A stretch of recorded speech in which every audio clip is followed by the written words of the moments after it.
मीनार पाकिस्तान पर नवाज शरीफ के जलसे में बदनज़मी के बायस पुलिस को लाठी चार्ज करना पड़ा। कारकुनान ने वॉक थ्रू गेट गिरा दिए। मुस्लिम लीग नून के कारकुनान ने जबरदस्ती खवातीन इनक्लोजर में दाखिल होने की कोशिश की। इसी कोशिश में लोगों ने वॉक थ्रू गेट गिरा दिए। पुलिस ने कारकुनान को खवातीन इनक्लोजर में जाने से रोकने के लिए लाठी चार्ज भी किया। पुलिस और लीगी कारकुनान के दरमियान तल्ख कलामी भी हुई।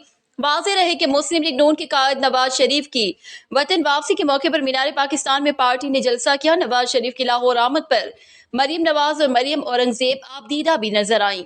साबिक वज़ीर आज़म ने मीनार पाकिस्तान पर जलसे से खिताब में कहा कि मेरे दिल में इंतकाम की कोई तमन्ना नहीं और ना ही किसी बदले की तमन्ना है तो बस यही कि मेरी कौम के लोग खुशहाल हो जाएं।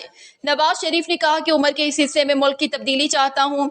अवाम आइंदा किसी को इजाजत ना दे कि आपके मुल्क के साथ कोई खिलवाड़ कर सके। उन्होंने कहा कि जब भी मौका मिला बड़े खुलूस के साथ अवाम की खिदमत की। जेलों में मुझे डाला गया, मुल्क बदर किया गया और जाली केसेस बनाए गए, लेकिन इसके बावजूद मुस्लिम लीग नून का झंडा हाथ से नहीं छोड़ा।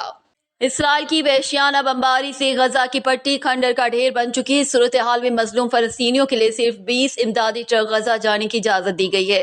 गासिब सह्योनी रियासत की गजा पर जारी शदीद फजाई हमलों ने मगरबी किनारे को खंडर का ढेर बना दिया है। 60% इमारतें मलबे में तब्दील हो चुकी है और शहदा की तादाद 4,500 से भी तजावुज कर चुकी है, जिनमें से निस्फ से ज्यादा तादाद खवातीन और बच्चों की है।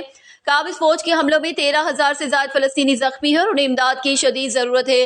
दुनिया भर से इमदादी सामान से भरे ट्रक गजा की सरहद पर कतार दर कतार खड़े हैं, लेकिन उन्हें अंदर जाने की इजाजत नहीं। अब मिस्र के रास्ते 20 इमदादी ट्रक गजा जाने की इजाजत दी गई, लेकिन तबाही इस कदर है कि 20,000 ट्रक भी उनकी अश्क-शोई के लिए नाकाफी होंगे। इस सूरत हाल में 20 ट्रक ऊंट के मुंह में जीरे के मुतरादिफ हैं। आलमी इदारे सेहत के डायरेक्टर माइकल रियान ने गजा के लिए 20 इमदादी ट्रकों की इजाजत को समंदर में कतरा करार दे दिया और कहा कि गजा में कम से कम 20,000 इमदादी ट्रकों की इजाजत होनी चाहिए। साबिक वफाकी वजीर खजाना मुफ्ता इस्माइल को मुत्तहिदा रहनुमा डॉक्टर फारूक सत्तार ने MQM में शमूलियत की दावत दे दी। मुत्तहिदा कौमी मूवमेंट MQM के senior deputy convener doctor Farooq Sattar ने MQM में शमूलियत की दावत मुफ्ता इस्माइल से मुलाकात में दी। दोनों रहनुमाओं के दरमियान मुलाकात 2 रोज कबल मुफ्ता इस्माइल की रिहाइशगाह पर हुई थी। जराये का बताना है कि दोनों रहनुमाओं के दरमियान मुलाकात में मुआशी और सियासी बहरान, खुसूसन कराची के हालात और आम इंतखाबात के हवाले से भी गुफ्तगू हुई। MQM के रहनुमा डॉक्टर फारूक सत्तार ने कहा कि पाकिस्तान जिन हालात से गुजर रहा है, इस मौके पर अच्छे लोगों की एक टीम बनाना जरूरी है। एक मुश्तरका कौमी एजेंडे की मुल्क को जरूरत है। मुफ्ता इस्माइल से मुलाकात में इस कौमी एजेंडे पर बात हुई।